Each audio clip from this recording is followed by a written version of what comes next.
Selamat pagi Bapak Ibu semua, selamat hari Minggu. Hari ini tanggal 11 Juli 2021. Selamat kita ketemu lagi dalam ibadah online hari ini. Saya berdoa, atau mari kita berdoa sama-sama supaya seluruh rangkaian ibadah hari ini melalui pujian penyembahan, khususnya melalui kebenaran firman Tuhan hari ini, kita semua diberkati oleh Tuhan. Sebelum kita mulai ibadah ini, mari kita tundukkan kepala, kita berdoa. Tuhan, kami bersyukur, terima kasih. Bahkan kami tidak pernah berhenti untuk mengucap syukur kepada Engkau. Terima kasih untuk semua perlindungan, penyertaan, pemeliharaan-Mu buat kami sampai detik ini, sampai hari ini. Bahkan terima kasih untuk tiap-tiap berkat Tuhan yang boleh kami nikmati, boleh kami rasakan. Terima kasih Tuhan karena hari ini, pagi ini kami ada waktu lagi untuk duduk diam, beribadah bersama-sama, mendengarkan suara-Mu melalui kebenaran firman Tuhan hari ini. Doa hamba kiranya seluruh rangkaian ibadah hari ini, mulai dari awal hingga pertengahan hingga akhirnya, melalui pujian penyembahan, melalui firman Tuhan, kami semua tanpa terkecuali, kami semua diberkati lagi oleh Engkau.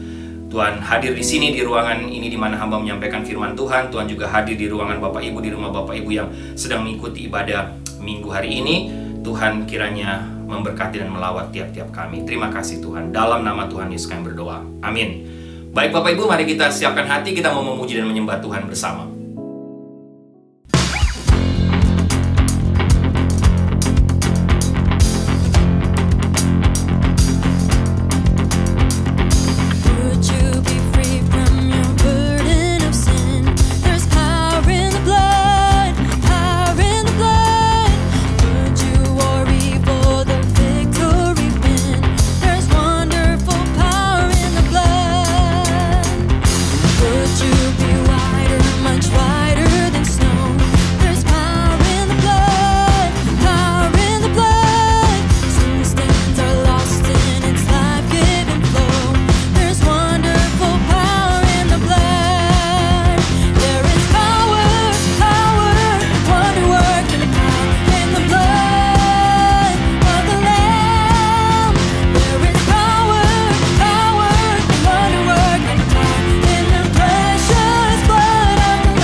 Lord, I come, I confess, bowing here, I find my rest, and without you, I fall apart. You're the one that guides my heart.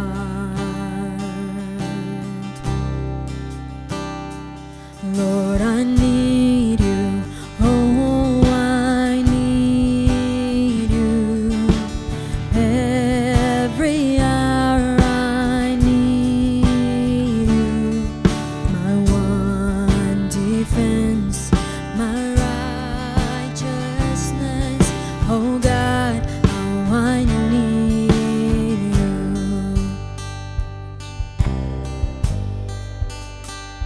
Where sin runs deep, your grace is more. Where grace is found is where you are. And where you are, Lord, I am free. Holiness is Christ in me. Lord, I need you. Oh, I need you. Every hour I need you. My one defense, my righteousness. Oh God, how I need you. So teach my song to rise to you. When temptation comes my way, when I cannot stand, I'll fall on you. Jesus, you're my hope and stay. When I cannot stand, I'll fall on you. Jesus, you're my hope and stay.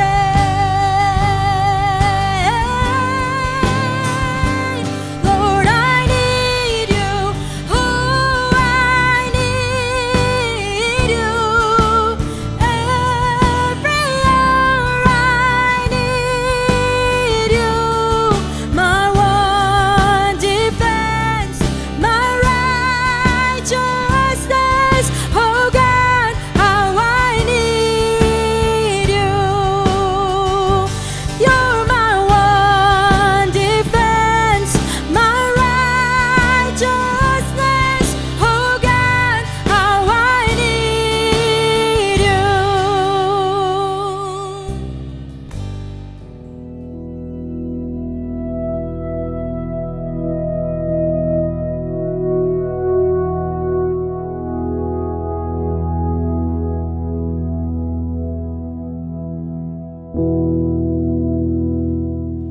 Sekali lagi selamat pagi Bapak Ibu semua, khususnya Bapak Ibu yang mengikuti ibadah online dari NLCC Indonesia pagi hari ini. Baik, kita akan mempersiapkan hati untuk mendengarkan firman Tuhan. Bapak Ibu, hari ini kita akan melanjutkan seri khotbah tentang penabur. Minggu lalu Ibu Sarah sudah menyampaikan seri yang pertama, yaitu benih yang jatuh di tanah di pinggir jalan. Dan hari ini saya akan menyambung atau melanjutkan dalam seri yang kedua, yaitu benih yang baik yang jatuh di tanah berbatu. Dasar firman Tuhannya Ibu Sarah sudah bacakan minggu lalu, tapi kita akan lihat lagi beberapa bagian dari firman Tuhan ini. Hari ini khususnya kita akan fokus hari ini dari Injil Matius pasal 13 ayat 5-6 dan ayat 20-21. Sekali lagi Injil Matius pasal 13 ayat 5-6 dan ayat 20-21. Bapak Ibu bisa buka Alkitab Bapak Ibu bisa siapkan ayat-ayat atau bagian firman Tuhan ini. Sebelum kita lihat lebih jauh Bapak Ibu, mari kita tundukkan kepala, kita berdoa sekali lagi. Tuhan, hamba percaya Engkau ada di sini, Engkau ada di ruangan di mana hamba menyampaikan firman Tuhan, Engkau juga ada di ruangan, di rumah Bapak Ibu, semua yang sedang mengikuti ibadah online hari ini, baik Jemaat NLCC Indonesia, maupun semua Bapak Ibu yang ada di berbagai tempat yang sedang mengikuti ibadah ini.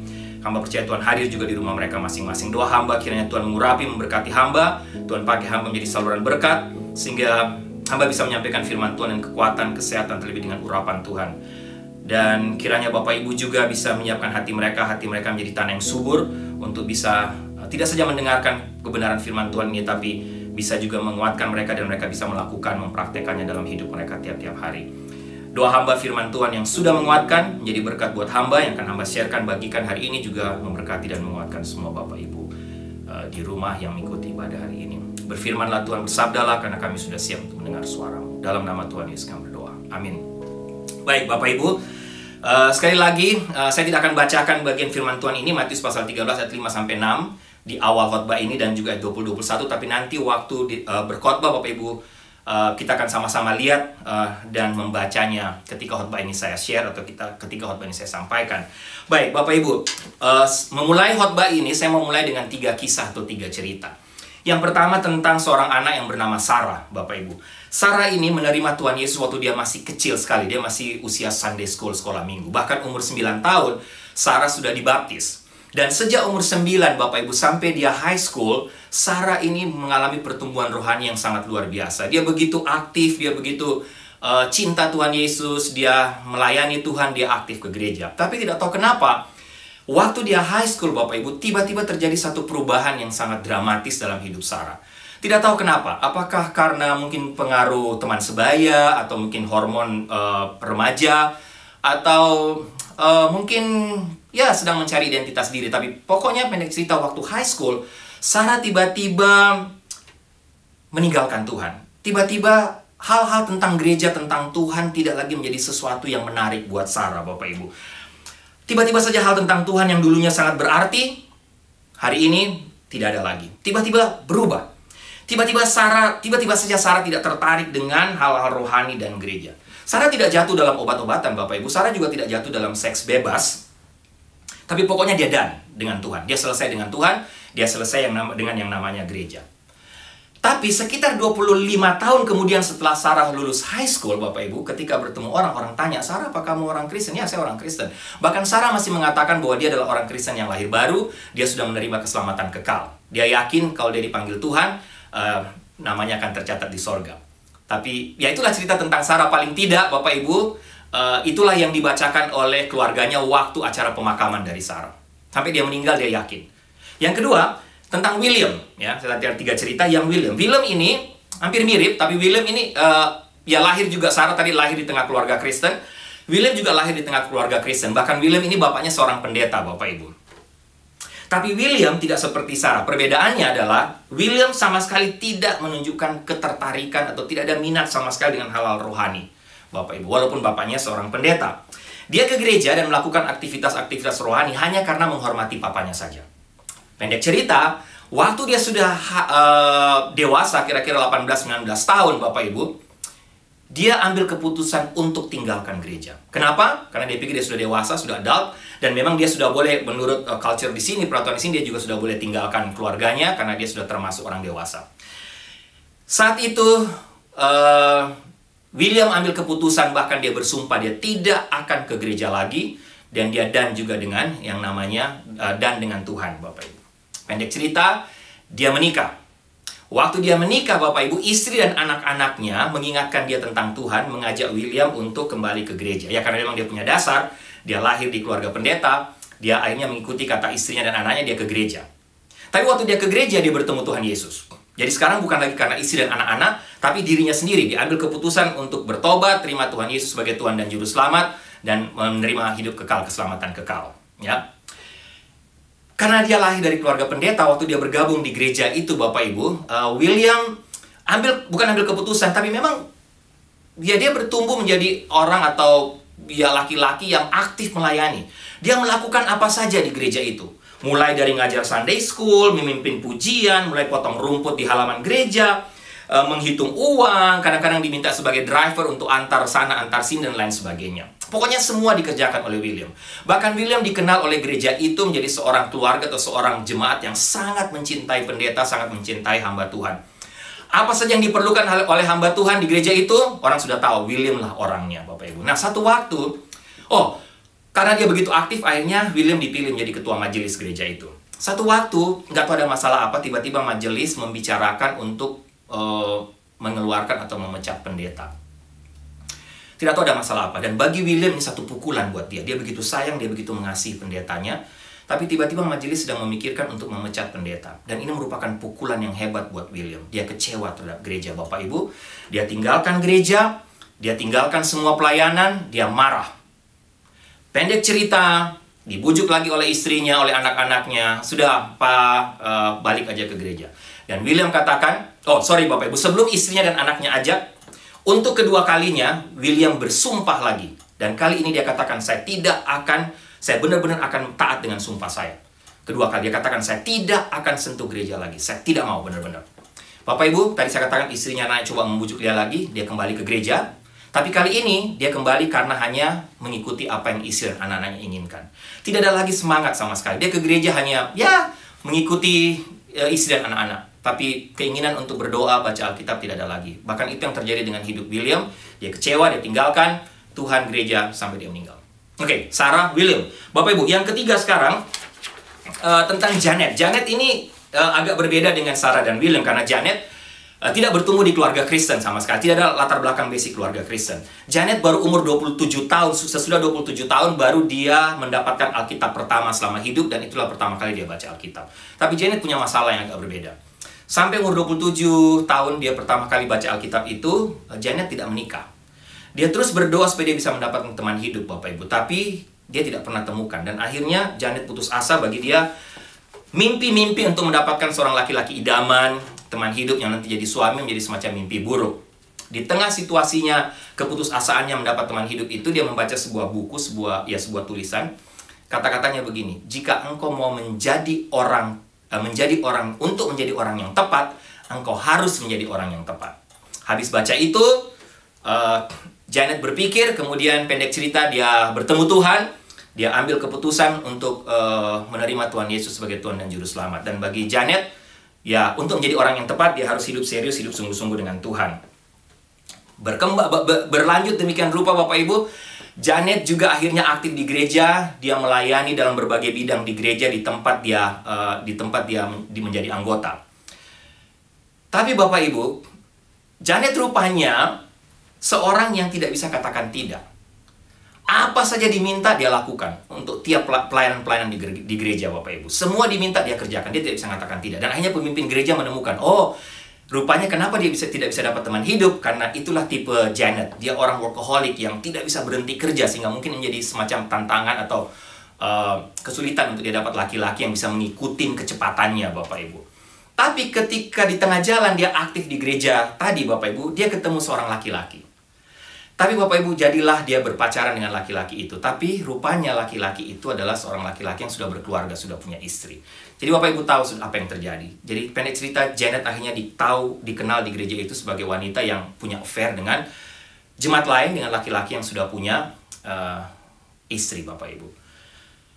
Jadi bahan pembicaraan, pendek cerita sama, Janet kecewa. Dia tidak mau pelayanan lagi, dia stop, dia done dengan Tuhan. Ya. Karena bagi dia laki-laki ini sudah menjadi segala-galanya. Dia tidak peduli lagi apa kata orang. Tapi dia mau fokus, dia meneruskan hubungannya dengan laki-laki ini, Bapak Ibu. Dan akhirnya dia tinggalkan Tuhan, dia berhenti hadir dalam kebaktian, dia berhenti hadir dalam ibadah. Itulah Janet, Bapak Ibu. Akhirnya dia ke gereja hanya setahun sekali. Baik Bapak Ibu, itulah tiga kisah tentang Sarah, William, dan Janet. Tapi sebenarnya 3 cerita tadi itu Bapak Ibu bukan kisah nyata. Itu fiksi, buatan. Tapi coba Bapak Ibu perhatikan. Ada kesamaan antara 3 karakter tadi dalam kisah yang saya ceritakan tadi dengan kehidupan nyata. Benar nggak Bapak Ibu? Saya nggak tahu Bapak Ibu pernah nggak ketemu atau punya teman, sahabat, keluarga, atau Bapak Ibu pernah kenal dengan orang-orang dengan karakter tadi. Orang-orang yang sudah mendengarkan firman Tuhan, mendengarkan Injil. Mereka juga akhirnya menerima Tuhan sebagai Tuhan dan Juru Selamat. Mereka katakan mereka bertobat. Mereka sudah menerima keselamatan kekal. Mereka juga membuktikan diri aktif dalam pelayanan, membuktikan iman mereka aktif dalam pelayanan di gereja. Tapi di tengah jalan mereka mengalami persoalan, mereka mengalami kekecewaan, mereka mengalami masalah, mereka jatuh, mereka gagal, mereka tinggalkan gereja, mereka tinggalkan pelayanan, bahkan mereka tinggalkan Tuhan. Saya nggak tahu Bapak Ibu, cerita tadi karangan. Tapi saya rasa 3 kisah tadi banyak kita temui dalam kenyataan hidup tiap-tiap hari. Pertanyaan untuk kita adalah, apakah orang-orang seperti Sarah atau kasus-kasus seperti Sarah, William, Janet, orang yang tadinya entah masih kecil atau waktu dia sudah dewasa, dia menerima Tuhan Yesus sebagai Tuhan dan Juru Selamat, dia bertobat, dia aktif, tapi dia menghadapi masalah, dia gagal, dia tinggalkan Tuhan sampai dia meninggal. Pertanyaannya, apakah orang-orang seperti tadi mereka masuk surga tidak? Bapak Ibu, masuk surga nggak mereka? Saya percaya, kalau kita baca Alkitab, jawaban Alkitabnya jelas. Tidak. Mereka tinggalkan Tuhan. Mereka tidak masuk surga. Tapi yang saya tidak percaya, yang kita mau lihat lebih jauh adalah, dapatkah orang kehilangan surga atau kehilangan keselamatan kekal mereka karena mereka gagal di tengah jalan? Karena mereka gagal dalam beberapa aspek atau salah satu aspek dalam hidup mereka. Bisa nggak mereka kehilangan keselamatan kekal mereka? Nah, Bapak Ibu, Alkitab dengan jelas mengajarkan bahwa orang percaya sejati, yang sudah bertobat, sudah terima Tuhan Yesus sebagai Tuhan dan Juru Selamat, mereka akan selamat selama-lamanya. Sekali selamat, mereka tetap selamat. Tidak mungkin keselamatan itu hilang. Artinya, kalau Bapak Ibu dan saya kita sudah born again, kita sudah menerima keselamatan kekal, keselamatan itu tidak mungkin hilang. Oke, Bapak Ibu. Tapi jangan lupa, Alkitab juga menghubungkan keselamatan kekal dengan ketekunan orang percaya. Keselamatan dan ketekunan orang-orang percaya. Dua unsur ini tidak bisa dipisahkan, Bapak Ibu. Menurut saya seperti dua sisi uang logam yang tidak bisa dipisahkan. Artinya orang yang sudah diselamatkan pasti mereka akan terus menjadi orang percaya. Mereka akan terus menyembah Tuhan. Mereka akan terus menaati Tuhan sampai mati, sampai mereka dipanggil Tuhan. Dan kalau mereka gagal untuk bertahan di satu aspek hidup mereka, itu tidak berarti bahwa mereka kehilangan keselamatan mereka. Sebaliknya, kita kembali ke 3 kasus tadi. Kasus-kasus seperti 3 kisah atau 3 kasus seperti Sarah, William, dan Janet tadi, menurut saya bukan mereka kehilangan keselamatan kekal mereka. Bukan mereka, kita katakan mereka sudah terima keselamatan kekal dan akhirnya keselamatan kekal itu hilang karena mereka gagal. Tapi menurut saya, lebih tepat kita katakan bahwa Sarah, William, Janet atau kasus yang sama seperti tadi, mereka adalah orang-orang yang memang tidak pernah benar-benar menerima keselamatan kekal itu. Mereka tidak pernah benar-benar diselamatkan sejak awal. Oleh karena itu saya setuju dengan apa yang ditulis dikatakan oleh seorang hamba Tuhan, penulis bernama Dr. Joel Gregory yang mengatakan, iman yang gagal sebelum garis finish memiliki cacat fatal sejak awal. Menarik Bapak Ibu. Saya setuju. Apa yang Joel Gregory katakan, iman yang gagal sebelum garis finish memiliki cacat fatal sejak awal. Dan itulah poin yang Yesus sedang tekankan dalam teks kita ketika dia berbicara tentang benih yang jatuh di tanah berbatu, Bapak Ibu. Sekali lagi, mari kita lihat tadi. Saya bilang, pasal 13 ayat 5-6. Apa kata firman Tuhan? Sebagian jatuh di tanah yang berbatu-batu, yang tidak banyak tanahnya. Lalu benih itu pun segera tumbuh karena tanahnya tipis. Tetapi sesudah matahari terbit, layulah ia dan menjadi kering karena tidak berakar. Dan perhatikan ayat 20-21 ketika Yesus menjelaskan arti perumpamaan ini.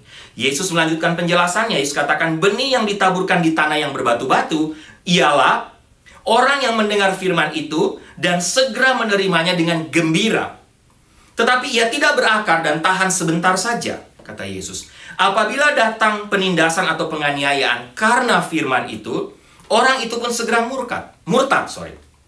Nah, Bapak Ibu perhatikan, di sini Yesus sedang mendeskripsikan atau menjelaskan sesuatu. Menurut saya, penjelasan Yesus tentang tanah berbatu ini akan membantu Bapak Ibu dan saya untuk memahami bagaimana hati manusia meresponi firman Tuhan. Dan inilah inti dari pelajaran yang ingin Tuhan Yesus angkat di sini. Apa intinya? Yesus ingin sampaikan kepada kita bahwa ada beberapa orang yang tidak menanggapi dan melakukan kebenaran firman Tuhan yang mereka terima. Karena sebenarnya iman mereka adalah iman yang dangkal. Tapi saya lebih cocok memakai kata iman yang tidak menyelamatkan. Jadi Bapak Ibu, mari sama-sama kita lihat dan kita mau belajar dari ayat-ayat ini lebih jauh untuk melihat apa sebenarnya yang sedang Yesus maksudkan, Yesus ajarkan di sini, khususnya ketika dia sampaikan tentang benih yang jatuh di tanah berbatu, khususnya ketika dia berbicara tentang iman yang dangkal, iman yang tidak menyelamatkan. Ada beberapa hal Bapak Ibu yang saya mau kita fokus untuk melihatnya bersama, khususnya dengan tanah yang berbatu. Yang pertama, kalau Bapak Ibu baca ayat tadi dan perhatikan, tanah berbatu tampaknya subur, terlihat subur. Kenapa? Lihat. Kalau Bapak Ibu baca pasal 13 ayat 18-23, Yesus langsung mengomentari perumpamaan tentang penabur ini. Yesus langsung memberitahu kita bahwa benih itu, kalau nggak salah Ibu Sarah juga sudah sempat jelaskan minggu lalu, benih itu firman Tuhan, udah pasti. Dan dia juga memberitahu kita bahwa tanah yang berbeda mewakili berbagai kondisi hati orang-orang yang mendengar firman Tuhan itu. Jenis tanah yang pertama Ibu Sarah sudah jelaskan minggu lalu, tanah pinggir jalan, saya tidak perlu jelaskan lagi sekarang. Sekarang kita mau lihat dan fokus kepada jenis tanah yang kedua, yaitu tanah yang berbatu. Oke, kalau Bapak Ibu perhatikan, tanah pinggir jalan dan tanah yang berbatu sebenarnya menggambarkan satu kondisi tanah yang hampir sama, mirip, tidak jauh beda. Ingat sekali lagi Bapak Ibu, pendengar waktu itu yang mendengar penjelasan Yesus atau perumpamaan yang Yesus sampaikan, mereka tidak seperti kita sekarang. Mereka, waktu mendengar penjelasan atau tentang perumpamaan itu, mereka langsung tahu kondisi tanah yang Tuhan Yesus maksudkan. Mereka nggak bingung. Waktu Tuhan Yesus bilang tanah pinggir jalan, mereka langsung tangkap. Bilang tanah berbatu, mereka bisa langsung tahu. Satu-satunya perbedaan dari kedua jenis tanah ini adalah bahwa kekerasan tanahnya. Itu perbedaannya. Kekerasan tanah di pinggir jalan bisa kelihatan langsung Bapak Ibu. Tapi kekerasan tanah berbatu tidak kelihatan, tersembunyi. Kenapa? Perhatikan firman Tuhan tadi. Karena ada lapisan tanah yang tipis di atasnya, yang menutupi batuan yang sebenarnya ada di dalamnya. Menarik, atau ada di bawahnya. Jadi tanah berbatu kelihatannya subur, Bapak Ibu. Kalau kita lihat sepintas, kita bisa tertipu. Bahkan benih yang dilemparkan tumbuh di tanah berbatu bisa saja atau selalu cepat saja bertumbuh. Karena kita lihat dari luar, kita lihat ada benih yang tumbuh, kita langsung menyimpulkan ini pasti nanti akan cepat menghasilkan buah. Dia juga akan menghasilkan buah yang mungkin paling banyak, paling baik, dan juga paling besar. Tapi Bapak Ibu, sayangnya yang kita lihat adalah luarnya. Kita tidak tahu, karena kita sebagai pengamat yang melihat dari luar saja, kita tidak melihat apakah benar ada pertumbuhan yang ada di dalamnya atau ada di bawahnya. Sehingga Bapak Ibu, menurut saya ada perbedaan besar antara penampakan yang kita lihat, penampakan di permukaan, dan realitas yang ada di bawahnya. Dan menurut saya inilah tanda hati-hati untuk iman yang dangkal, iman yang tidak menyelamatkan. Mungkin kita lihat baik di luar, bagus. Tapi bagaimana dengan keadaan atau kondisi di dalamnya? Nah Bapak Ibu, semulakan poin yang pertama ini, doa saya dan Ibu Sarah setiap hari untuk jemaat NLCC Indonesia. Dan juga untuk semua Bapak Ibu yang aktif atau sering secara rutin mengikuti ibadah online kami setiap minggu. Doa saya dan Ibu Sarah agar semua kita benar-benar diselamatkan, benar-benar mengalami kelahiran kembali. Saya dan Ibu Sarah berdoa supaya Bapak Ibu kita semua tidak hanya menjadi orang Kristen yang namanya Kristen saja. Tidak menjadi orang Kristen yang hanya menjadi Kristen karena keturunan saja. Atau dengan kata lain, tidak menjadi orang Kristen-Kristenan saja.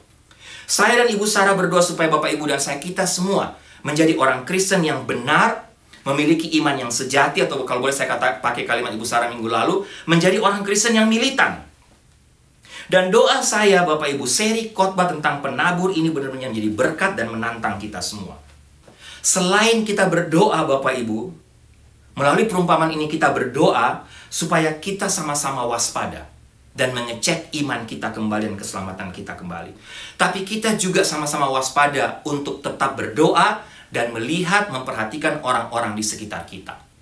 Bukan hanya mereka yang mengeraskan hati seperti tanah di pinggir jalan, yang jelas-jelas menolak firman Tuhan. Tapi melalui khotbah perumpamaan seri penabur ini, khususnya seri kedua ini, mari saya mau mengajak kita untuk sama-sama juga melihat, memperhatikan dengan waspada. Tidak hanya diri sendiri, tapi orang-orang di sekeliling kita, di sekitar kita. Entah itu keluarga kita, teman sahabat, atau orang-orang bersama-sama di gereja kita. Mari sama-sama kita saling memperhatikan, saling melihat Bapak Ibu.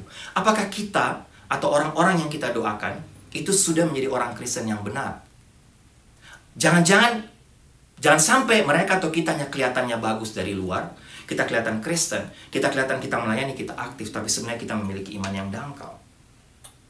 Bapak Ibu jangan lupa, kondisi di luar tidak terlalu pengaruh. Kalau hati atau kondisi atau apa yang kelihatan dari luar tidak terlalu bermasalah, tidak pengaruh. Kalau hati kita tidak berubah.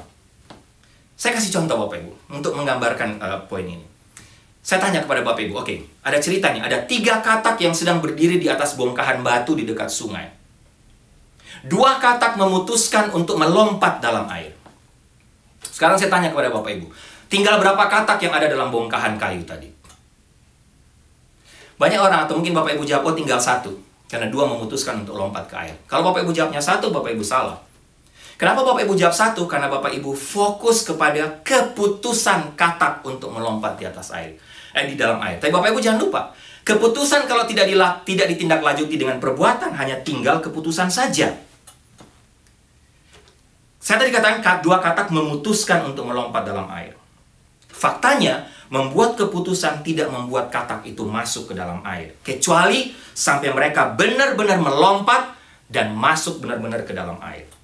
Sekali lagi, itu juga gambaran tentang iman yang tidak menyelamatkan. Kalau hanya mendengar khotbah, mendengar firman Tuhan, mau berapa kali seminggu Bapak Ibu, itu adalah sebuah keputusan. Aktif berdoa, menaikkan pokok-pokok doa tiap hari, hanya sebuah keputusan. Mengisi kartu anggota gereja, mengisi kartu pelayanan, oh saya terbeban untuk pelayan di bidang ini, itu hanya keputusan saja. Dibaptis, hanya sebuah keputusan. Melayani pekerjaan Tuhan hanyalah sebuah keputusan. Semuanya keputusan Bapak Ibu. Dan semua itu tidak akan membawa kita ke dalam kerajaan sorga. Sama seperti katak yang hanya mengambil keputusan melompat dari batang kayu, tapi tidak melompat dengan benar, tidak memasukkan diri mereka ke dalam air. Sehingga kita harus hati-hati. Saya tidak mengatakan bahwa keputusan itu tidak penting. Keputusan awal penting. Tapi sekali lagi keputusan penting. Tapi kalau semua keputusan tinggal keputusan dan tidak ada perubahan dalam hati kita, dalam hidup kita, Bapak Ibu, tidak ada gunanya. Sama seperti tanah yang kelihatannya subur dapat menutupi kenyataan tanah yang di bawahnya yang ternyata berbatu. Begitu juga dengan iman kita, iman Bapak Ibu, iman saya yang dangkal, yang tidak menyelamatkan, yang menutupi hati yang keras. Pinggir jalan keras. Tapi yang hati-hati tanah berbatu kelihatannya subur. Kelihatan beriman, tapi sebenarnya ini menutupi hati, iman yang dangkal ini menutupi hati yang keras. Yang sama sekali sebenarnya belum membuat komitmen yang serius, komitmen sejati di hadapan Tuhan untuk menjadi seorang anak Tuhan dan untuk masuk dalam kerajaan sorga. Saya mau ulang sekali lagi, Bapak Ibu ingat, jangan lupa ayat yang Bu Sarah sampaikan minggu lalu. Menurut saya ini ayat kunci untuk seri khotbah ini. Matius 7:21-23. Apa kata Tuhan Yesus? Yesus berkata, bukan setiap orang yang berseru kepadaku, Tuhan, Tuhan, akan masuk dalam kerajaan sorga, melainkan dia yang melakukan kehendak Bapakku yang di sorga. Ayat 22. Pada hari terakhir banyak orang akan berseru kepadaku, Tuhan, Tuhan, bukankah kami bernubuat demi namamu? Kami mengusir setan demi namamu dan mengadakan tanda mujizat demi namamu juga. Ayat 23, pada waktu itulah aku akan berterus terang kepada mereka dan berkata, aku tidak pernah mengenal kamu. Enyahlah daripadaku, kamu sekalian pembuat kejahatan. Ini ayat, semua kamu pembuat kejahatan. Sekali lagi, hati-hati Bapak Ibu. Tanah berbatu bisa kelihatan subur. Yang kedua, tanah berbatu rupanya kelihatan subur, tapi rupanya tidak memiliki akar. Ayat 20-21, Yesus katakan apa? Benih yang ditaburkan di tanah yang berbatu-batu ialah orang yang mendengar firman itu dan segera menerimanya dengan gembira. Ayat 21, tetapi ia tidak berakar dan tahan sebentar saja. Apabila datang penindasan atau penganiayaan karena firman itu, orang itu pun segera murtad. Bapak Ibu, di tanah pinggir jalan, masalahnya benih tidak bisa masuk karena memang langsung kelihatan tanah yang keras. Tapi di tanah berbatu, benih bisa masuk, tapi masalahnya meskipun benih masuk, tidak bisa turun ke bawah, tidak bisa sampai ke bawah. Jadi waktu kehidupan baru kelihatannya tumbuh, nantinya pasti akan rontok, Bapak Ibu. Kenapa? Karena memang di bawah adalah batu yang mendasari tanah itu, dan itulah yang mencegah benih tadi untuk bisa membangun akar yang kuat di dalam tanah yang benar-benar subur. Dan akar masalah di tanah berbatu inilah yang menjadi inti penjelasan Yesus sekali lagi mengapa ada banyak orang kelihatannya tulus, berkomitmen, dan sangat rohani, tapi akhirnya tidak bisa bertahan dalam iman mereka. Mereka akhirnya bisa tinggalkan Tuhan, tinggalkan gereja, tinggalkan Tuhan. Makanya Bapak Ibu, kita sering mendengar atau melihat orang Kristen, bahkan mereka yang aktif melayani, gagal dan jatuh. Mundur dari pelayanan, tinggalkan gereja, bahkan banyak juga yang tinggalkan Tuhan Yesus dan murtad. Mengapa? Karena mereka tidak memiliki akar iman yang kuat dalam diri mereka sendiri, Bapak Ibu. Sekarang perhatikan ketika Yesus berbicara tentang orang yang tidak memiliki akar dalam dirinya sendiri. Di sini Tuhan Yesus sedang menjelaskan hal yang sama dengan ayat 19. Tuhan Yesus sedang bicara tentang benih yang ditaburkan dalam hati orang atau hati kita. Disinilah Tuhan Yesus sedang menjelaskan tentang kondisi hati manusia. Kondisi hati kita, Bapak Ibu. Jika kita memiliki hati seperti tanah berbatu, itu berarti kita adalah tipe orang yang dapat menerima firman dalam hati kita. Tapi kita tidak bisa memegang kebenaran firman Tuhan itu. Kita hanya menerimanya, tapi kita dapat memegang apa yang diterima oleh hati kita. Apa maksudnya tidak bisa mampu memegang apa yang diterima hati kita, Bapak Ibu? Ini menarik, karena tiap kali Alkitab, khususnya Perjanjian Baru, menggunakan kata hati sebagai metafora, itu selalu merujuk pada kepribadian manusia secara utuh. Kata hati dalam Perjanjian Baru selalu berbicara lengkap tentang hati, tentang pikiran, kehendak, dan emosi manusia. Jadi waktu dikatakan berakar di hati, ini berarti Bapak Ibu harus berakar atau harus memegang pikiran, kehendak, dan emosi kita. Ini akan membawa kita kepada pemahaman yang lebih dalam lagi tentang iman yang dangkal, lebih jauh lagi. Ayat 20 saya mau ulang sekali lagi, kata Tuhan Yesus, tetapi siapa yang menerima benih di tempat yang berbatu-batu, dialah yang mendengar firman itu dan segera menerimanya dengan sukacita. Garis bawahi, dia menerimanya dengan sukacita, artinya dia menerima dengan happy, dengan gembira, dengan antusiasme yang sangat tinggi. Dengan kata lain, emosinya telah dicengkram oleh firman Tuhan. Jadi emosinya telah ditangkap, telah dicengkram oleh kebenaran firman Tuhan. Dan hasrat yang dia rasakan terhadap Tuhan Yesus begitu kuat sehingga dia segera mulai memperlihatkan pertumbuhan. atau mulai menumbuhkan tanda-tanda kehidupan. Tapi Yesus mengatakan bahwa dia tidak memiliki akar dalam dirinya sendiri.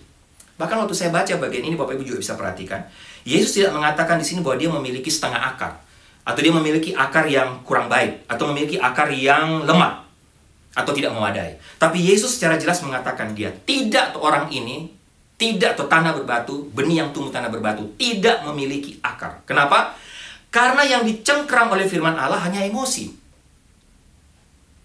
Tapi pikiran dan kehendaknya tidak. Nah, Bapak Ibu, ini adalah peringatan terhadap apa yang yang dikatakan atau pernah yang saya baca dikatakan oleh seorang pendeta dan penulis juga yang terkenal, Dr. R.C. Sproul. R.C. Sproul pernah menyebut satu istilah kekristenan sensual. Bapak Ibu, ini sama ketika kita menonton sebuah film romantis atau romantik zaman sekarang yang menceritakan kisah cinta sepasang anak muda yang di start dengan momen-momen yang sensasional, bahkan boleh dikatakan keduanya penuh dengan birahi seksual untuk saling memuaskan satu dengan yang lain. Tapi Bapak Ibu, apa yang terjadi? Sesaat saja. Antusiasme sensualisme mereka sesaat saja. Setelah itu ketika mereka berpisah, hilang. Tidak ada lagi hal-hal yang penuh emosi tadi. Hal yang sama Bapak Ibu bisa terjadi pada manusia dengan jenis yang kedua ini, dengan metafora yang Tuhan gambarkan, hati manusia dengan tanah yang berbatu. Yang kita lihat adalah dari luar adalah perasaan mereka yang begitu kuat. Gairah mereka yang begitu kuat. Boleh saya katakan gairah spiritual, gairah rohani mereka, dan bahkan pengalaman supranatural yang mereka alami. Tapi jangan lupa Bapak Ibu, itu tidak cukup. Itu saja tidak cukup untuk menumbuhkan dan mempertahankan iman yang menyelamatkan. Jika Bapak Ibu dan saya, jika kita semua tidak membiarkan firman Allah menyucikan kita secara lengkap, mencengkram kita secara lengkap, baik pikiran maupun kehendak, serta emosi kita secara bersamaan, maka hidup Bapak Ibu dan saya, hidup kita tidak akan pernah mengalami buah iman yang menyelamatkan. Itu berarti iman kita masih dangkal kalau hanya menyentuh salah satu dari ketiga unsur tadi. Ketiga unsur hati tadi. Apalagi kalau hanya mencengkram emosi kita, Bapak Ibu. Oleh sebab itu poin ini penting. Kita perlu membiarkan firman Tuhan berakar dalam pikiran, kehendak, dan emosi kita. Tidak bisa hanya pada salah satunya. Sehingga Bapak Ibu, poin yang kedua ini, mari kita tanyakan kepada diri kita sendiri. Bagaimana dengan akar kita hari ini? Saya bacakan dua bagian firman Tuhan. Efesus 3:17-19. Doa Paulus. Paulus katakan apa? Sehingga oleh imanmu Kristus diam di dalam hatimu, dan kamu berakar serta berdasar di dalam kasih. Aku berdoa supaya kamu bersama-sama dengan segala orang kudus dapat memahami betapa lebarnya dan panjangnya dan tingginya dan dalamnya kasih Kristus, dan dapat mengenal kasih itu sekalipun ia melampaui segala pengetahuan. Aku berdoa, kata Paulus, supaya kamu dipenuhi di dalam seluruh kepenuhan Allah. Kedua, perhatikan Kolose pasal 2, 6-7. Paulus katakan apa? Kamu telah menerima Kristus Yesus Tuhan kita. Karena itu hendaklah hidupmu tetap di dalam Dia. Hendaklah kamu berakar di dalam Dia dan dibangun di atas Dia. Hendaklah kamu bertambah teguh dalam iman yang telah diajarkan kepadamu, dan hendaklah hatimu melimpah dengan syukur. Bapak Ibu, izinkan saya memberi sedikit catatan di sini. Sebagai pengikut Kristus, khususnya sebagai hamba Tuhan, kita harus sangat hati-hati untuk memastikan bahwa jemaat kita, atau paling tidak saya nih, jemaat saya, atau kalau Bapak Ibu perhatikan orang-orang di sekeliling Bapak Ibu, entah itu sesama jemaat, keluarga kita, orang-orang yang sedang kita layani, Bapak Ibu, mari kita lihat mereka dengan hati-hati. Jangan sampai mereka itu hanya memiliki iman yang dangkal. Karena apa? Karena kita tidak pernah bicara soal kebenaran yang benar. Kita sebagai hamba Tuhan, sebagai teman, kita tidak pernah memberi mereka pesan atau berita Injil yang sebenarnya. Yang kita sampaikan hanya berita-berita yang dangkal. Kita harus berusaha untuk hidup sesuai dengan standar penginjilan Bapak Ibu yang Alkitab katakan. Khususnya yang Paulus katakan, kalau saya bisa kutip dalam 1 Korintus pasal 1 ayat 22-24. Ini standar penginjilan. Paulus katakan apa? Orang-orang Yahudi menghendaki tanda dan orang-orang Yunani mencari hikmat. Tetapi kami memberitakan Kristus yang disalibkan. Sekali lagi, kami memberitakan Kristus yang disalibkan. Untuk orang-orang Yahudi suatu batu sandungan, dan untuk orang-orang bukan Yahudi suatu kebodohan. Ayat 24. Tetapi untuk mereka yang dipanggil, baik orang Yahudi maupun orang bukan Yunani, baik orang Yahudi maupun orang bukan Yahudi, Kristus adalah kekuatan Allah dan hikmat Allah. Bapak Ibu, ada satu ilustrasi. Sebuah gereja tua di sebuah kota besar menuliskan kata-kata di papan pengumuman mereka di luar gereja, mengutip 1 Korintus pasal 1 ayat 23 tadi yang saya bacakan. Apa yang mereka tulis di pengumuman itu? Kami memberitakan Kristus yang disalibkan. Tapi Bapak Ibu, ceritanya begini. Seiring dengan waktu, mungkin karena papan pengumuman itu lupa atau tidak selalu dibersihkan oleh pengurus gereja, lumut mulai tumbuh di dinding pengumuman itu. Dan satu hari, lumut mulai menutupi 2 kata dari 4 kata dalam pernyataan itu. Kata yang disalibkan itu tertutup oleh lumut, sehingga orang hanya bisa baca, kami memberitakan Kristus. Dan berlanjut terus Bapak Ibu, tanpa disadari oleh gereja itu, lumut itu terus bertumbuh, sehingga sekarang yang terbaca adalah hanya 2 kata, kami memberitakan.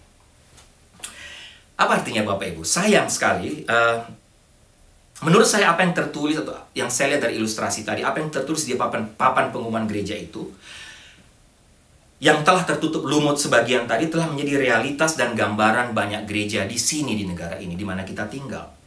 Lumut dosa, kekhawatiran, ketakutan, keraguan, kompromi, materialisme, dan masalah-masalah sosial dan masalah-masalah kejiwaan telah begitu mencengkram kekristenan di Amerika. Yang banyak kali akhirnya menjadi inti dari apa yang kita khotbahkan atau khotbah-khotbah yang Bapak Ibu dan saya dengar.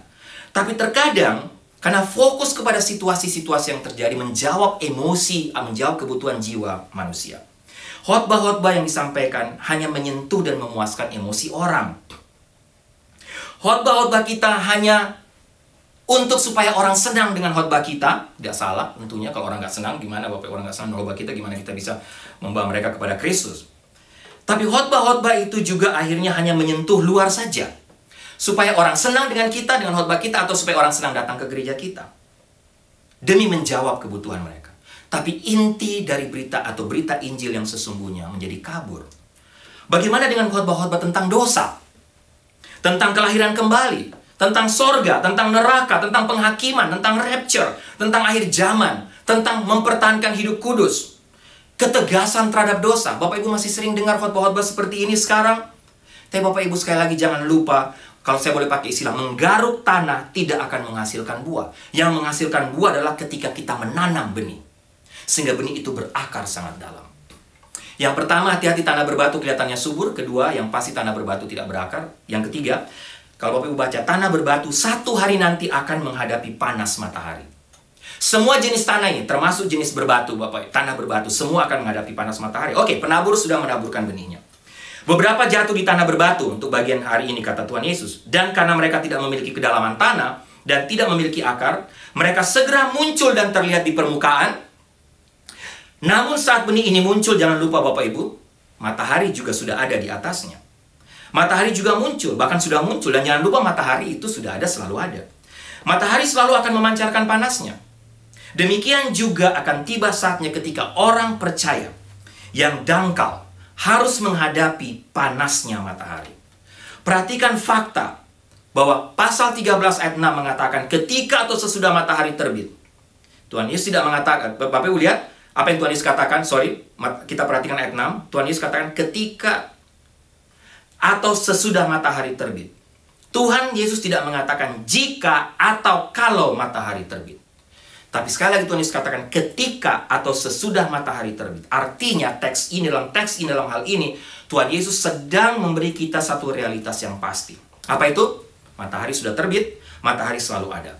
Dan dalam kalimat yang kedua dari ayat 21, Yesus menjelaskan sebuah referensi tentang matahari itu. Yesus katakan apa? Tetapi ia tidak berakar dan tahan sebentar saja. Apabila datang penindasan dan penganiayaan karena firman itu, orang itu pun segera murtad. Sekali lagi Bapak Ibu, ini adalah kenyataan yang pasti. Mau tidak mau, semua orang, mau jenis tanah apapun, mau jenis orang Kristen apapun, kita semua akan menghadapi kesengsaraan dan penganiayaan karena iman kita satu waktu nanti. Bahkan mungkin bukan satu waktu nanti, mungkin sekarang pun sudah kita rasakan.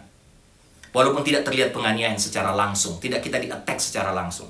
Tapi kesengsaraan penganiayaan secara moral terhadap iman kepercayaan kita sudah terjadi sekarang.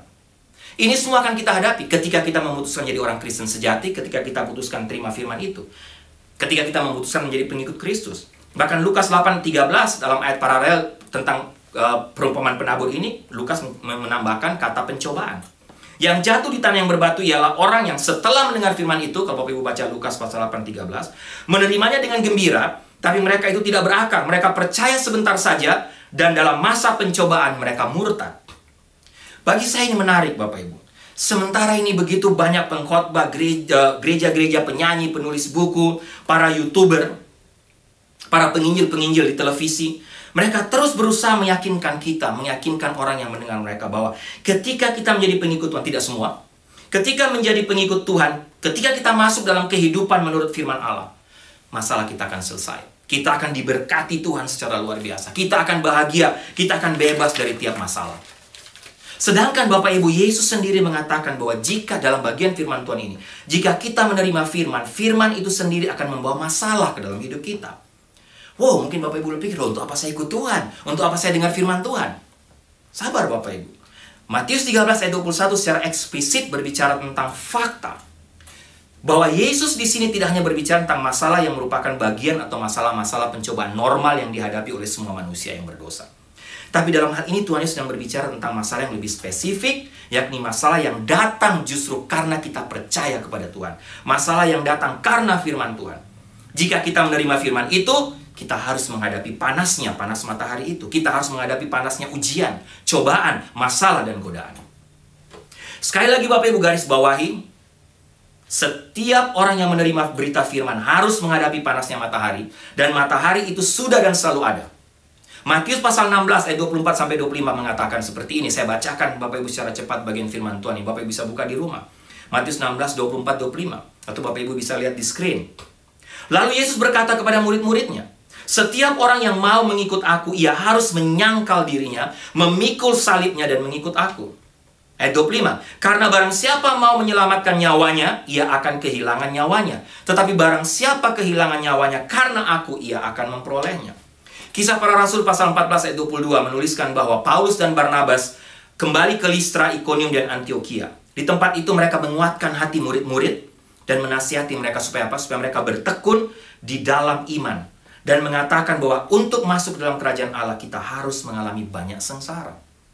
Filipi 1:29. Sebab kepada kamu dikaruniakan bukan saja untuk percaya kepada Kristus, melainkan juga untuk menderita untuk Dia.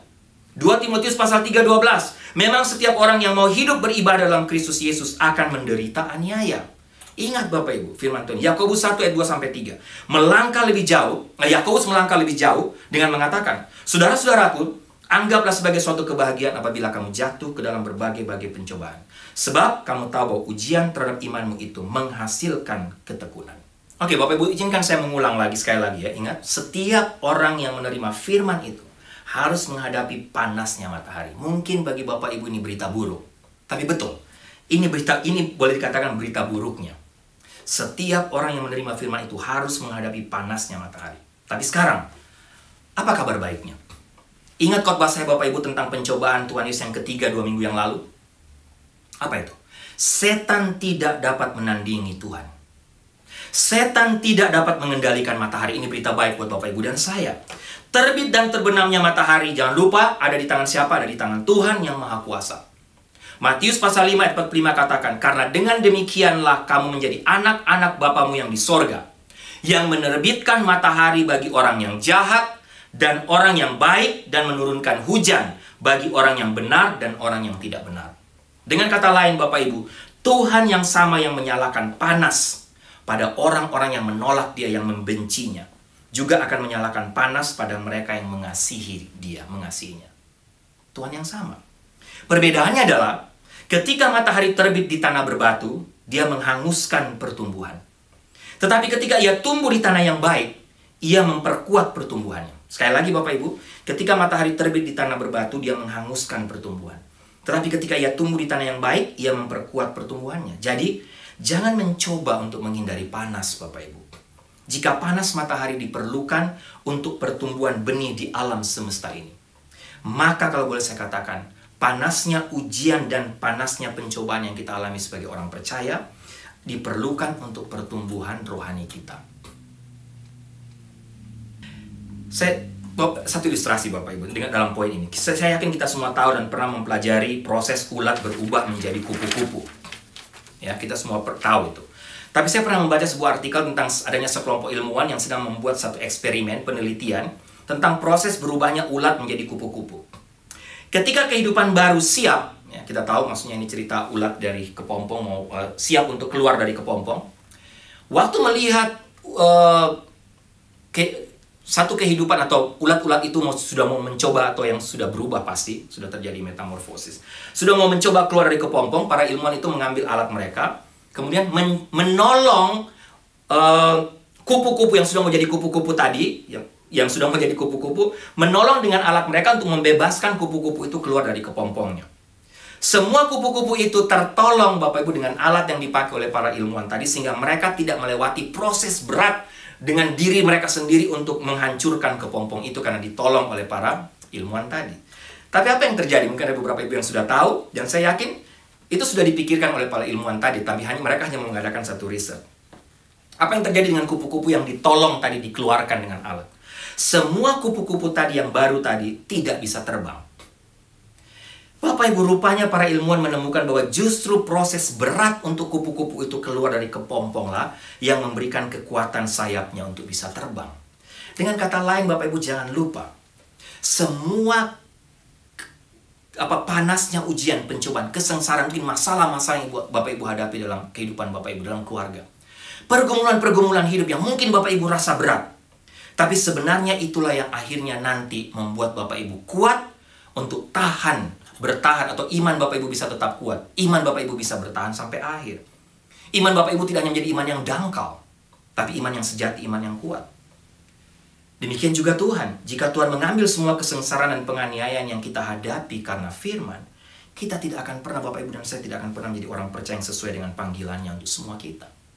Oke Bapak Ibu, yang terakhir, yang keempat. Yang pertama, ingat, tanah berbatu kelihatannya subur, hati-hati. Tapi yang pasti tanah berbatu yang kedua tidak berakar. Dan ingat, tanah berbatu sama dengan semua jenis tanah yang lain, tetap akan menghadapi panasnya matahari, karena panas itu sudah ada. Dan yang keempat, tanah berbatu tidak dapat mempertahankan kehidupan Bapak Ibu. Saya suka baca tulisan-tulisan dari Dr. Warren Swersberg. Saya punya banyak beberapa bukunya. Di salah satu bukunya dia pernah menulis kalimat menarik. Iman yang tidak pernah diuji tidak dapat dipercaya. Sekali lagi, iman yang tidak pernah diuji tidak dapat dipercaya. Dan Bapak Ibu, itulah kelemahan fatal dari iman yang dangkal, iman yang tidak menyelamatkan. Mereka seperti benih yang jatuh di tanah berbatu. Mereka mendengar firman itu, menerimanya dengan sukacita, dan mulai menunjukkan tanda-tanda kehidupan. Tapi ketika matahari kesengsaraan, penganiayaan muncul dalam hidup mereka, mereka tidak memiliki nutrisi dan makanan untuk menopang kehidupan mereka. Sehingga pertanyaan penutup untuk topik ini atau bagian firman Tuhan hari ini Bapak Ibu adalah, apakah kekristenan dengan iman yang dangkal? Atau kalau ada orang yang menjadi Kristen dengan iman yang dangkal, apakah mereka akan mengalami kematian kekal? Menarik, ayat 21 menggambarkan kematian orang-orang dalam tipe ini. Orang-orang seperti ini yang hatinya seperti tanah berbatu yang saya sudah jelaskan tadi. Ayat 21 menggambarkan kematian mereka dalam dua cara. Yang pertama, Yesus mengatakan bahwa orang Kristen dengan iman yang dangkal hanya bertahan sebentar atau bertahan sementara. Bertahan hanya untuk sementara.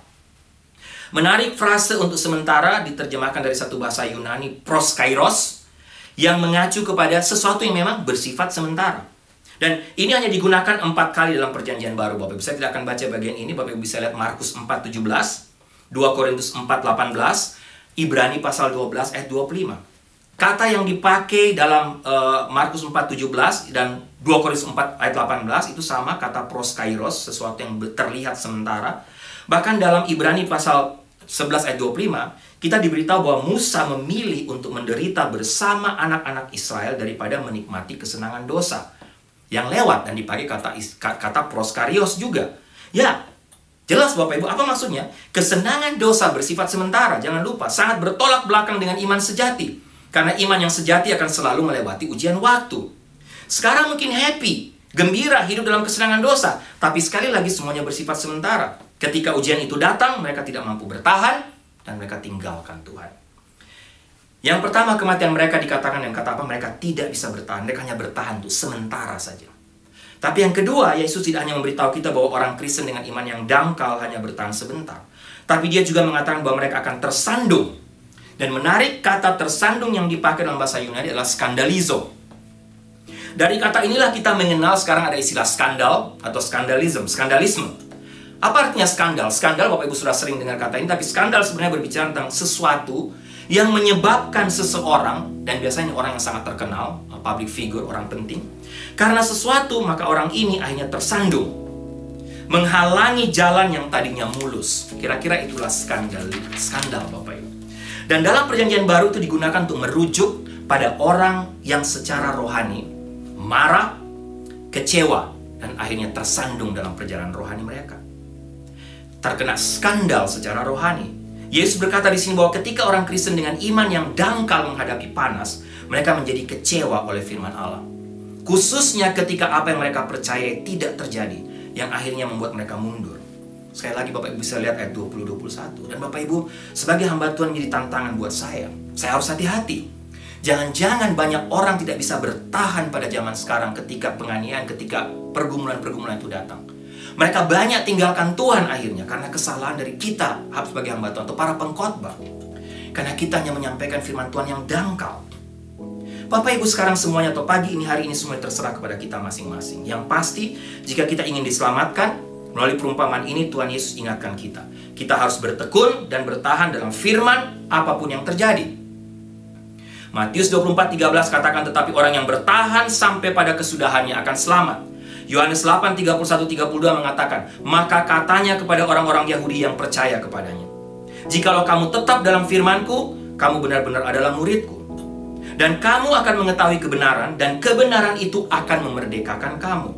1 Korintus 15 ayat 1-2 berkata, dan sekarang saudara-saudara, aku mau mengingatkan kamu kepada Injil yang aku beritakan kepadamu, dan yang kamu terima, dan yang di dalamnya kamu teguh berdiri. Oleh Injil itu kamu diselamatkan, asal kamu teguh berpegang padanya, seperti yang telah kuberitakan kepadamu, kecuali kalau kamu telah sia-sia saja menjadi percaya.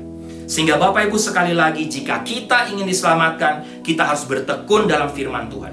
Kata selamat, keselamatan kekal tidak bisa dipisahkan dengan ketekunan kita dalam firman Tuhan. Kita harus hidup dalam firman Tuhan apapun yang terjadi. Pertanyaannya sekali lagi, sanggupkah kita bertahan jika pencobaan berat itu datang dalam hidup kita? Baik Bapak Ibu, tapi inilah kabar baiknya. Ketekunan yang teguh dari orang-orang kudus merupakan hasil dari sebuah pemeliharaan Allah yang berdaulat terhadap orang kudus. Jika kita percaya kepadanya, maka Tuhan sendiri yang akan menjaga kita, termasuk di saat dimana kita tidak bisa menjaga diri kita sendiri. Allah yang berdaulat itu yang telah menyelamatkan kita, yang akan melindungi Bapak Ibu dan saya. Dia sendiri yang akan membimbing kita di masa-masa sulit sekalipun, termasuk di mana kita ketika kita tidak mampu menghadapinya. Bapak Ibu, bagi saya ini kabar baik. Tuhan akan terus melihat kita ketika melalui masa-masa sulit. Bapak Ibu bisa baca Filipi 1 ayat 6, 1 Petrus 1 ayat 5, Yudas 1 24-25. Di situ ada janji Tuhan bahwa Tuhanlah yang akan melindungi, menjaga, memelihara Bapak Ibu dan saya. Bapak Ibu, menurut saya sekarang ini kita sedang hidup di tengah masa yang benar-benar mengerikan. Tidak saja secara jasmani dengan pandemik yang menyerang dunia sejak Februari 2020. Tapi Bapak Ibu di sini bukan saja dengan penderitaan atau mengerikan secara jasmani Bapak Ibu dengan datangnya pandemik sejak Februari 2020. Di sini mungkin sudah mereda, walaupun ada isu untuk adanya second lockdown dengan varian Delta dari India.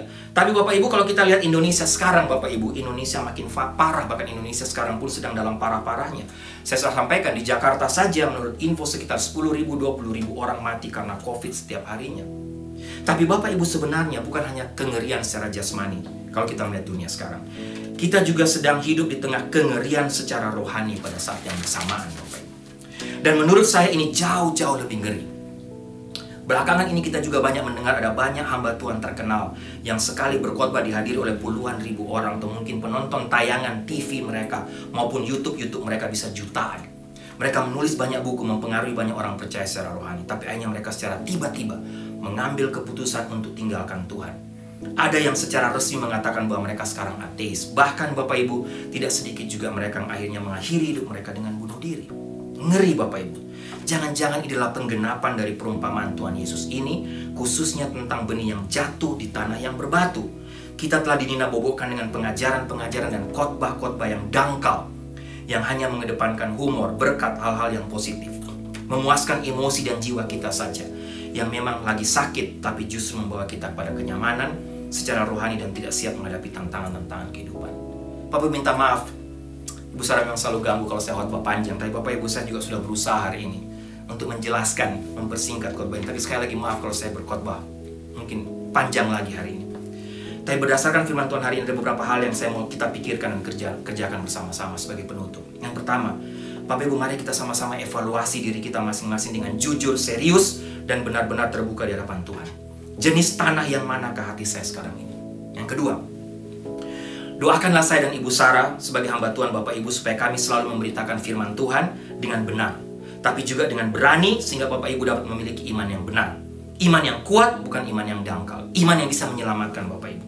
Supaya melalui pelayanan kami dan melalui khotbah-khotbah kami, Bapak Ibu bisa menjadi orang Kristen yang militan, yang tetap kuat ketika berbagai pencobaan datang menyerang Bapak Ibu. Ketiga, mari Bapak Ibu kita sebagai teman sepersekutuan, satu keluarga rohani, kita saling menguatkan dan saling mengingatkan dan saling menguatkan satu dengan yang lain. Sekarang bagi saya bukan lagi waktunya untuk saling menuding, saling iri hati, hidup egois, merasa saya lebih baik dari yang lain, yang penting saya selamat sendiri. Tapi inilah waktu untuk saling menolong agar semua keluarga rohani kita, teman-teman di sekeliling kita, punya iman yang sama. Dan yang terakhir, kalau memang hati kita masih seperti tanah yang berbatu, apalagi kalau masih di tanah di pinggir jalan yang mengeraskan hati.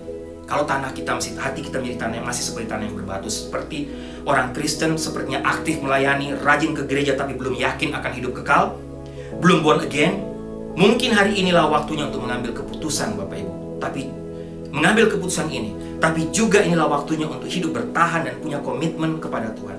Mungkin hari inilah waktu untuk rendah hati bertobat, menerima Tuhan Yesus sebagai Tuhan dan Juru Selamat kita secara pribadi.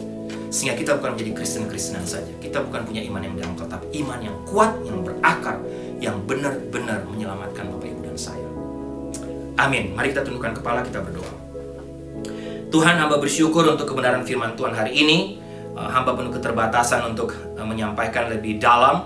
Bahkan mungkin juga kali ini hamba menyampaikan firman Tuhan panjang lagi. Tapi Tuhan, hamba berdoa supaya kebenaran firman Tuhan yang sudah benar-benar menjadi berkat menguatkan hamba, juga menjadi berkat menguatkan semua Bapak Ibu yang mendengarkan firman Tuhan ini secara online, baik Jemaat NLCC Indo maupun Bapak Ibu yang mendengarkan ibadah ini secara online.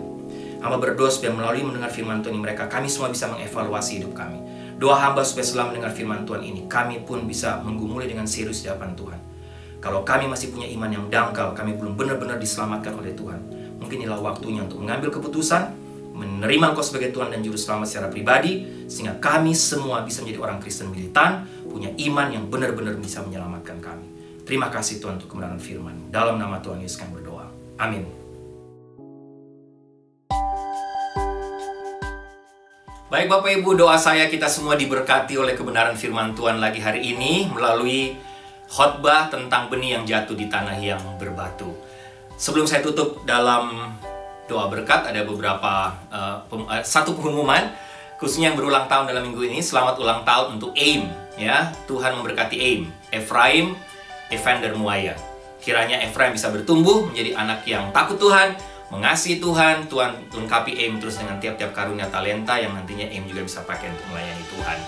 Baik Bapak Ibu, mari kita tundukkan kepala, kita naikkan doa-doa syafaat kita. Ini saya akan tutup dalam doa berkat. Kita mau terus berdoa, saling mendoakan satu dengan yang lain. Doakan gereja kita dengan semua pelayanan yang Tuhan percayakan, baik di sini maupun di Indonesia, dengan semua misi yang Tuhan percayakan untuk kita. Tapi juga kita mau saling mendoakan supaya Tuhan melindungi, menjaga kita semua dan keluarga kita. Mari kita tundukkan kepala, kita berdoa.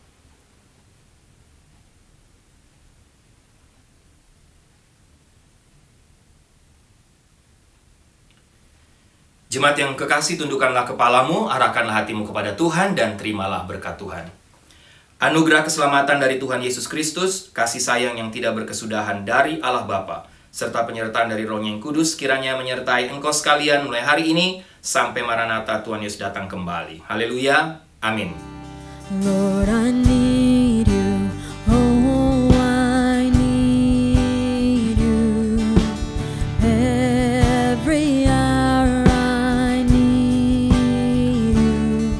My one defense, my righteousness.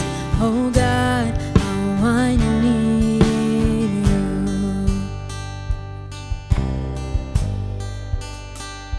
Where sin runs deep, your grace is more.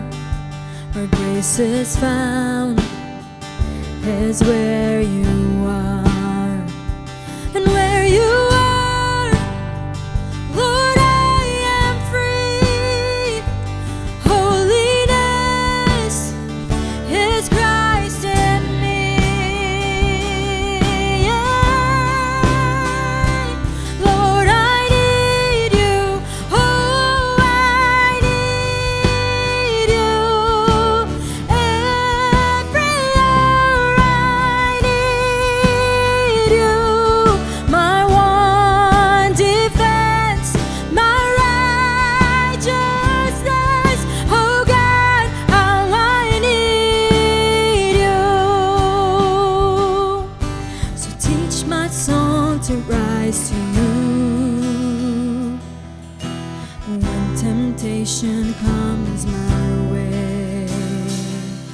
When I cannot stand, I'll fall on you. Jesus, you're my hope and stay. When I cannot stand, I'll fall